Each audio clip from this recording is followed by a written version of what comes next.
Hello, hello. Uta Hagen here of Trans Widow, Uta Hagen YouTube channel, and WordPress blog, utahagengrasswidow.wordpress.com, always in the notes.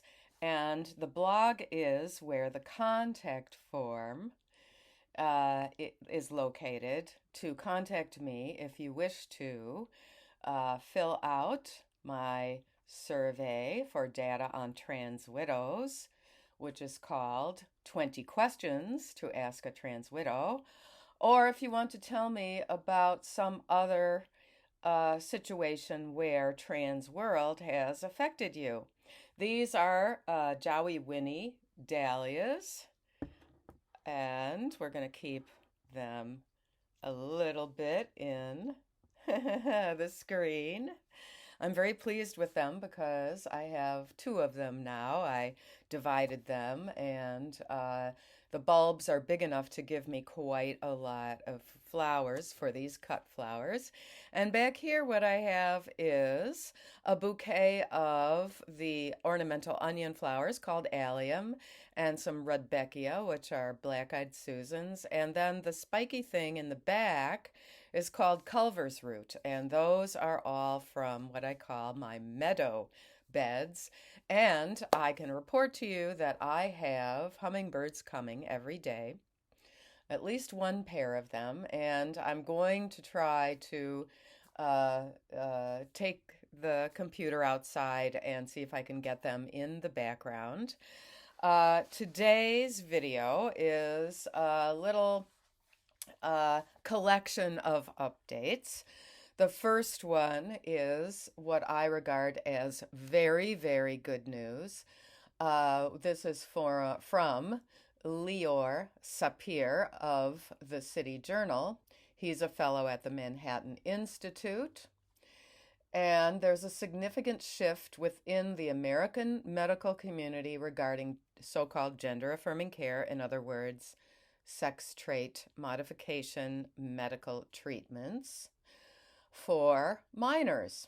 The American Society of Plastic Surgeons, ASPS, representing a substantial majority of plastic surgeons in the US and Canada, has notably diverged from other major US medical associations by acknowledging the low quality and uncertain long-term efficacy of chest and genital surgical interventions for adolescents. Again, I think it would be a neutral and much more appropriate term to say sex trait surgical modifications, as well as calling them, when they involve the urinary tract surgical modifications, because problems with the urinary tract in both males and females is typically the reason why so many post-surgery patients of this type are going to the emergency room with blocked urethra and distended bladders and all kinds of very dangerous post-surgical conditions. Okay, this move by the American Society of Plastic Surgeons disrupts the previously unchallenged consensus among American medical organizations, which had largely endorsed these procedures based on recommendations from, I'm going to add, lobbying groups like the World Professional Association for Transgender Health, WPATH, and the U.S. Endocrine Society. Endocrinologists, let's catch up. The American Society of Plastic Surgeons stance reflects growing concerns over the existing evidence base and the ethical implications of such surgeries on minors. I would like to comment that adults also have very, very shaky foundation of evidence for doing these surgeries in adulthood. Okay, they emphasize a need for a more cautious and evidence-based approach. Now, what's important about this is that plastic surgeons typically do their work. You wake up, they check you however many days or weeks after to make sure that they didn't botch it, and then you're done with them. You don't go back and check in with the plastic surgeon, of course, until if you are a male who ideates a female persona and has had silicone breast implants, then you have to go back 10 years later because they have to be replaced every 10 years. There is a detransitioner who now has returned to his name, Sam K.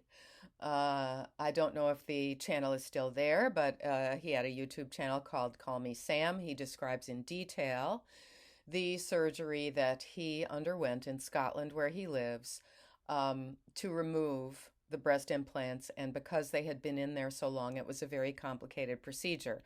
To get it covered by that health insurance there, by their nationalized health insurance, they had to call it a transgender or a gender surgery or something like that, instead of calling it a detransitioner surgery, something like that. So that's, a detail that I can give you. Further compounding the issue, a new analysis by the Manhattan Institute reveals a troubling rise in gender-affirming double mastectomies, that's among teenage girls, in minors in the U.S. The analysis covering 2017 to 2023 estimates that between 5,288 and 6,294 such procedures, including cases involving girls as young as 12, were happening. This figure starkly contrasts with earlier estimates and underscores the contentious nature of gender-affirming interventions, that is, sex trait modification surgeries, in the U.S. Now, other Western countries, such as the Scandinavian countries, Finland, Sweden, Denmark, Norway, and the UK, are changing the policies as a result of recent research. And in the UK, the Cass review by Dr. Hilary Cass, a lead pediatrician, and they are changing their first treatments, their first steps, to extensive talk therapy. I advise that they should do a very well-rounded kind of exploratory therapy involving work outside, gardening type work for the relief of stress, as well as mind-body work, such as Feldenkrais physical therapy, to help this individual regain their mind-body connection. The American Society of Plastic Surgeons' recent distancing from these practices and the Manhattan Institute's findings signal a growing skepticism and call for a reevaluation of the medical necessity and ethical considerations surrounding gender affirming, in other words,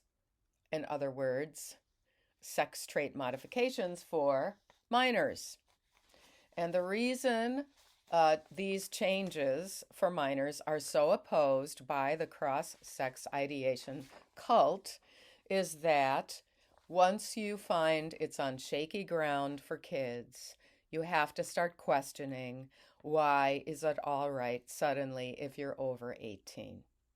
Because even men who started these treatments when they were in their 30s or when they were well into adulthood, like Richie Herron, are also becoming detransitioners and regretting the whole idea. It's coming out. I just saw another one, and I can't think of the name of the person. This is Richie Herron, Alexander L., respectively of Tulip R. That's Tulip with two L's, Tulip R YouTube channel. That's Richie Herron, and Alexander L goes by the YouTube channel Alexander L. Both of them, as they were going under anesthesia and had no way to say, wait a minute, stop, I want to get off this carousel. They couldn't talk. They couldn't put the brakes on this. There was another one that I just read about who said the same thing, that he started to really think about the regret at that moment of going under anesthesia. I suggest that there should be uh, almost like a test where some kind of very short 10 minutes of anesthesia is tried, and then you wake up the patient and say, look, we decided to give this a test to see if you changed your mind when you thought this was really it, because we're finding that there are too many regretters who say, I couldn't object as I was being put out, and I regretted it immediately upon coming out of the anesthesia. Now on to the boxer with XY chromosomes, who I shall call Special K. We all know who that is. He won a gold medal in the boxing, and kind of unbelievably, he is suing people who have deep pockets, like Elon Musk and the whole company of Twitter, now known as X, as well as J.K. Rowling and any number of others, for putting out online on social media that this is a male with XX chromosomes and should not have been in the ring with women. And so I'm going to read you further information. This is from Redux, REDUXX. I think it's .com. Further confirmation of the boxer's karyotype, that's your genes, as opposed to phenotype, which is your physical manifestation, was given by Alan Abrahamson, an associate professor at the University of Southern California's Annenberg School for Communication and Journalism, who is a specialist in Olympic sports and member of the International Olympic Committee's press committee. In a statement, Abrahamson said that he had personally viewed the results of the hotly contested chromosomal tests ordered by the International Boxing Association, not the IOC, in 2022 and 2023. This Special K boxer was disqualified from those matches because of his genetic proof that genetically he is a male. Abraham revealed that the tests concluded the boxer's DNA was that of a male, consisting of XY chromosomes, and most genetic specialists, most evolutionary biologists who study this kind of thing, such as Emma Hilton and Colin Wright, are saying that it is likely that the disorder of sexual development, the DSD, that Special K has, is probably known as 5 capital letters ARD, which means that internally he was born with male genitalia, but they weren't evident at birth, and he was falsely recorded as a female. I've been looking around for information about whether or not there are some unusual characteristics of the genitalia in XY 5-ARD individuals, and I can't seem to find it, because I do wonder if there would be some way to take a close look at a newborn baby and say, you know, I think we need to do some genetic testing. And almost everyone who is commenting about this is saying this is very, very sad and unfortunate for that person, that I'm just calling Special K because I don't want to get on that list of people who is sued. It's very, very unfortunate that he was misidentified as female and brought up as female, because it's very obvious from his performance at the 2024 Paris Olympics that he is indeed an XY chromosome male. The trainer, George Cazorla, has similarly confirmed that a French endocrinologist found a so-called, in quotes, problem with K's hormones and with K's chromosomes. Describing his reaction to the test results, the coach stated, "This poor young girl, sick, was devastated to suddenly discover that she might not be a girl." And there we have a picture of a female boxer who had sparred with this Special K individual. She is, her father is from Nigeria and her mother is Bulgarian. And she came forward to say that he had male power and used male techniques. And the Algerian national team said that Special K was a woman who had simply been biologically altered by living in the mountains, right? Like, I have a bridge in Brooklyn that I would like to sell you if that is something you will swallow. And this woman, Joanna Nwamaru, is so far undefeated in her boxing career, but she felt it was important to have an interview with Redux and speak out because one of her teammates was one of the Bulgarian women that Special K defeated. Oh, also, there's this business about at a training camp in Spain, K caused injuries to every woman he fought. So apparently the place in Spain where this was going on was called Bloom, Blume. Sorry if I'm mispronouncing that for the Spanish. They were doing a retreat at Bloom, and we couldn't put K with anyone. We put K with Jennifer Fernandez, and it hurt her. Whoever we put K with was injured. The situation became so dire, the team found it necessary to place K with a male boxer during sparring matches in order to, in quotes, make it even. All right. And so that's the basic information. Here is Nwamaru and K in the boxing ring. You can see that although they might be in the same weight category, he is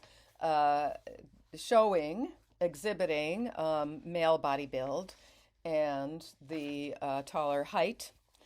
And so there we have it. I think it's actually to our benefit, those of us who believe in biological reality, that these things are happening. I feel very badly for the women boxers that he mauled in the ring in Paris this summer.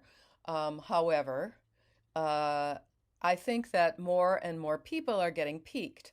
Now, here's the little update I wanted to include, is that I had said there's going to be more about Chris Tyson, the MrBeast affiliate, who had to leave and is now being the subject of an investigation involving sexual improprieties, who now claims to be a woman and has changed his name to Ava, Chris with a K, Tyson. Now, another, I guess, former employee of the MrBeast enterprise, who they say is, in quotes, also transgender. So I guess also a male ideating a female persona. Although we don't specifically know, maybe it is a female ideating a male persona, but that person has come forward and made a claim of sexual harassment and sexual assault on by, I'm not going to say on her or him because I just don't know, but by Mr. Tyson. And so to the troll that I now blocked from the channel, who said, "You shouldn't be reporting on rumors. How dare you?" Guess what? When I said, yes, it looks like a case where there's a pattern here.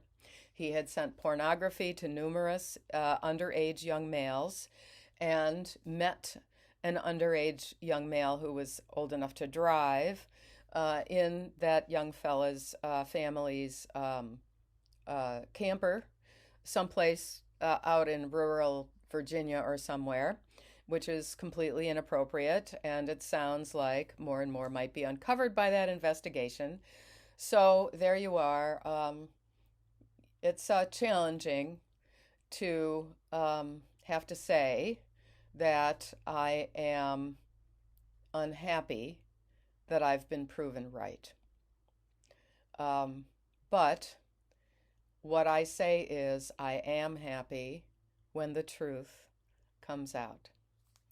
Back out to the flowers and the garden and the hummingbirds.